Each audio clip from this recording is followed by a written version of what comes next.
he leads all receivers in fantasy points. Now, I don't really care about fantasy, but it speaks to his wild production. Wilds, there have been 15 games in the NFL all year where a wide receiver went for at least 150 yards. Davante Adams has 3 of them by himself. And I know he's Aaron Rodgers' favorite target, and I know Davante Adams, or Aaron Rodgers gets most of the credit.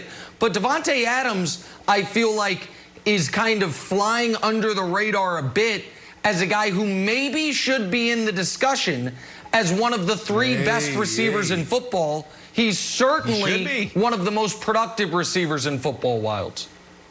So he should be. After the game, he says it's fair to say I'm the best wide receiver. And it wasn't like a wildly conceited statement. That's just the facts, and the numbers bear it out. So not only did he have a ton of yards and he leads the league with 8 touchdowns, he also had this 4th and inches play, which just is like an amazing call. Like 4th and inches, what are we going to do? Like, oh, let's throw the ball to Davante Adams. So, Brandon, I know you said that this game was a lot of nothing because the Niners had everybody out.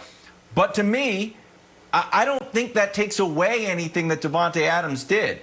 Like, he keeps on piling up these yards per game. Here they are, top 4. And this really works perfectly. Very rarely do stats line up so perfectly with the way the world actually is. Here it is. Davante Adams, number 1. DeAndre, number 2. Julio Jones, number 3. And your buddy DK Metcalf, number 4. Those are the top 4. There's no outliers, nothing weird going on. Just the top 4 wide receivers also lead the league in yards. So do you think, because they played the depleted 49ers, that somehow takes away from his stats? No, not at all. I mean, that's his job. Okay, his job is to go out there and produce.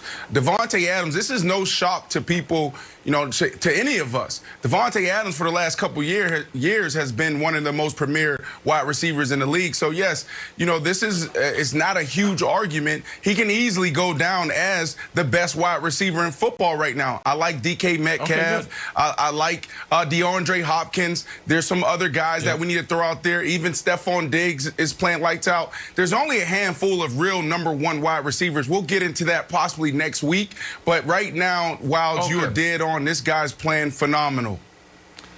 And I just want to add one other quick thing, Jenna.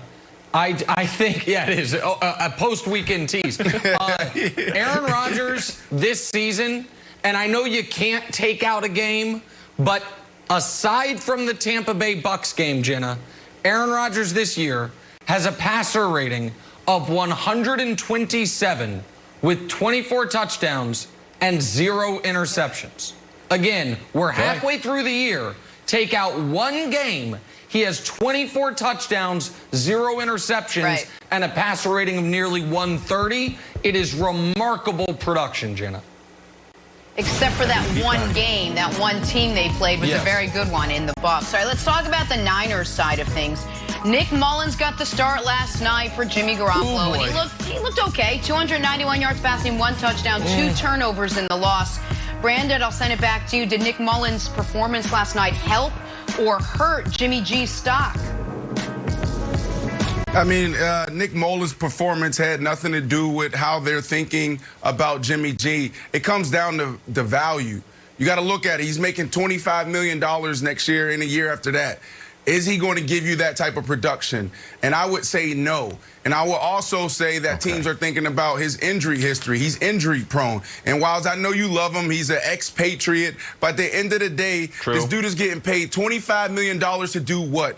He's also on the bench half the time since he's been in the league. So I would say Nick Mullins' performance, he could have went out there and threw for 0 yards. He could have threw for 400 yards and it would put nothing in the 49ers' mind as far as how they need to move forward with Jimmy G next year. Okay. There's a famous Hollywood story about Shelley Winters. Stay with me here. It'll make sense. And she won 2 Academy Awards. And this director wanted to bring her in and say, oh, we want her to audition. She said, okay. She went to the office and she went like this. Bingo, 1 Academy Award. Don't know if you can see it. It's a bottle of water.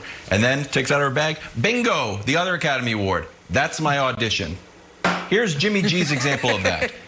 Since 2017, they are 22-8 when Jimmy G starts. and they are 5-22 when he doesn't start. So what is Jimmy G getting $25 million to do? Win games, and that's what he does. Now you can say like, the guy's got an ankle sprain. Let's just start fresh. Let's start with the kid from BYU. Why don't we put 14-year-old Arch Manning in there and see what he can do? The time is now. Jim, you got yourself a great quarterback who wins games. Unless you're playing fantasy and you're mad because he only threw a handful of passes to get you to the Super Bowl. When he plays, that's the problem, Wilds. Wilds, I love it, Wilds. Go ahead, Brandon. So real quick, Brandon, you're saying the problem is availability. I'll take it a step further. I think the problem is he's not good. He being Jimmy Garoppolo. Yeah. I agree with you, Brandon, in this. I don't think Nick Mullins' performance had a huge impact on Jimmy Garoppolo because I think they're evaluating him on his own outside of how Mullins looked. Now, if Mullins had played great and looked awesome, I do think it would have damaged Jimmy because it would have spoke to how maybe set up any quarterback is to succeed in that offense. But I am going to tell you whose stock was improved by Nick Mullins' performance yesterday, which I actually thought was way worse than the numbers. He tried to throw multiple other picks. He looked lost. Like, I think that if you didn't watch the game, the numbers kind of belie how bad he was. You know whose stock was helped by it? Your old buddy Kevin Wilds. Because Kevin Wilds, a couple days ago when Brandon and I were like, Mullins is fine. It's like, no, he's not. Jimmy G, quarterback wins with a Z, and he was slamming Oscars on the table. So I was watching yesterday, and I was like, you know what? The Niners look terrible. Nick Mullins looks scared. And Kevin Wilds probably got his feet up in his palatial estate in Groton, Connecticut. That's where you were born. That's not where you live now. Sorry. In Rye, New York, saying, I told these idiots they need Jimmy Garoppolo. So while I don't agree with the take has aged better than my Nick Mullins take. So doff my cap to you, sir. Nice take. Wow. Listen, K-Man. you can't make the club in the tub. Can't make the club in the tub. Oh. I have no idea what that means, but it sounds like something I'm going to start saying.